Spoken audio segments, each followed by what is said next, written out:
রাজ্যের হাওয়া কি ভালো? আমাদের তো মনে হচ্ছে না, আপনাদের মনে হলে হতে পারে। সকালবেলা হয়তো হাওয়াটা ভালো লাগছে, কিন্তু যেরকম আইন শৃঙ্খলা পরিস্থিতি যাচ্ছে আমাদের রাজ্যে তো বসবাস করাই উঠে যাবে এরপরে। না শিক্ষকদের জন্য, তারপর ওয়াকফ বিল নিয়ে রোজ রোজ কিছু না কিছু। এরপর তো আমাদের ভয় হচ্ছে যে আমরা রাস্তায় বেরোতে পারবো কিনা, এই দেশে আমরা থাকতে পারবো, আমাদের এই রাজ্যে থাকতে পারবো।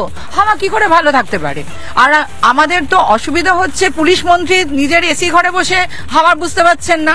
উনি প্রতিনিয়ত কনফারেন্স নিচ্ছেন, কনফারেন্সে এক এক ধরনের এক এক কথা বলছেন। জনসাধারণের কি অবস্থা হবে? কেমন আছেন? আমি সকালবেলা দৌড়াদৌড়ি করছেন দেখছি। হ্যাঁ, দৌড়াদৌড়ি করতে তো এসেছি, কারণ আমাদের তো এবারে মহিলাদের তো আতঙ্ক হয়ে যাচ্ছে। আমরা যদি ফিট থাকি তাহলে হয়তো কেউ গায়ে হাত দিলে আমরা সেখানে অ্যাটাক করতে পারবো, কারণ পুলিশ তো আমাদের জন্য কিছু কাজ করবে না। পুলিশ তো দলদাস হয়ে বসে রয়েছে। আজকালকার দিনে কি অবস্থা হচ্ছে দেখছেন তো।